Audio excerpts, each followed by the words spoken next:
Errol Barnett joins us now from Washington. So the White House has promised retaliation against Russia for the hacking. Is there any indication what the retaliation could be, or is this simply something that the American public may be kept in the dark about? Well, the cheeky secret here, Michelle, is that the U.S. has always participated in some sort of covert cyber operations overseas in foreign nations, and other world powers, Russia, China, Israel, the U.K., have done the same. The difference here is that Russia appeared to use a pretty low-tech method in phishing, right? You receive an email, it appears legit, you click on a link, and the hacker on the other end ends up getting full access to your server. So, of course, the United States wants to send a response, to send a message to Russia not to do it again. It needs to be obvious enough to be a clear message, but it also needs to be covert enough to give the U.S. government plausible deniability, the chance to not make it so obvious. And I think that in the wake of this investigation, the CIA, the FBI, the Director of National Intelligence now being on the same page, there is political motivation for it to happen. However, it would need to be done in the month that President Obama has left in office. But clearly it's a threat.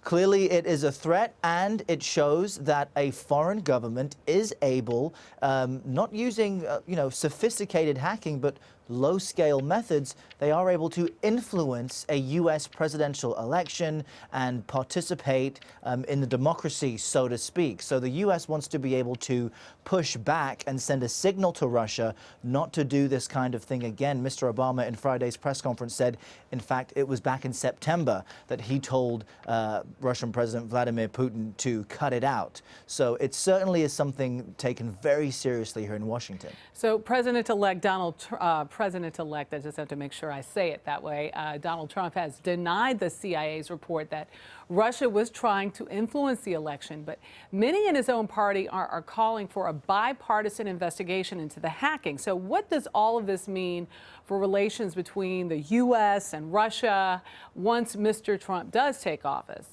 Well, the president-elect has been pushing back on all of these suggestions because he feels as if it undermines his presidency and essentially is an effort by Democrats to delegitimize him. However, Republicans in the Senate, Senator John McCain, has called for a bipartisan investigation into the motivations for Russia to do such an act. You have Senator Marco Rubio as well, who has supported such a move and been critical of Donald Trump's appointment of Rex Tillerson as Secretary of State.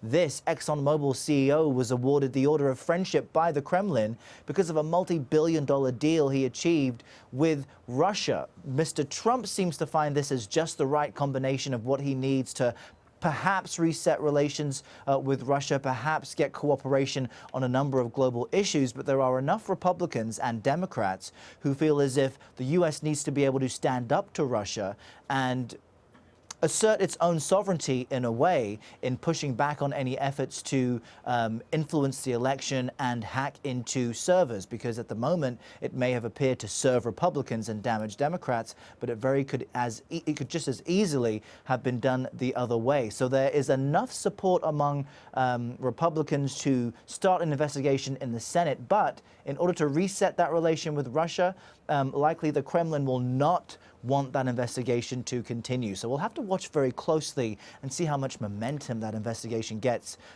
under the Trump presidency. Yeah, that and the cheeky secret too, Errol Barnett. I'm sure you'll be watching it all. Absolutely.